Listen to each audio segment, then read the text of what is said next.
భూలోకంలో కార్తవీర్యార్జున అనే రాజు తన శక్తి అహంకారంతో ప్రపంచాన్ని శాసిస్తూ రాక్షసుల ప్రవర్తనకు దారితీశాడు. ఒకసారి అతను మహర్షి జమదగ్ని ఆశ్రమానికి వెళ్లి వారి పవిత్ర గోవు కామధేనువును బలవంతంగా తీసుకెళ్లాడు. మహర్షి త్యాగానికి అవమానం కలిగించి రాక్షసత్వాన్ని పెంచాడు.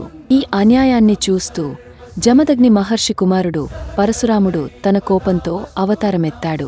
పరశురాముడు శివుడి ఆశీర్వాదంతో పరశువు యుద్ధకట్టే ఆయుధంగా స్వీకరించాడు. తన ధర్మబలం మరియు భక్తితో రాజు కార్తవీర్యార్జునపై యుద్ధం చేస్తాడు.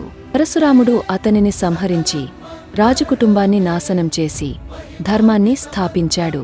కాని అతని కథ ఇక్కడే ముగియలేదు. క్షత్రియ రాజులు తిరిగి దుర్మార్గానికి దిగితే పరశురాముడు 21 సార్లు భూలోకాన్ని క్షత్రియుల నుండి శుద్ధి చేశాడు. పరశురామ అవతారం పాపానికి శిక్ష మరియు ధర్మానికి రక్షతో వెలుగొందింది.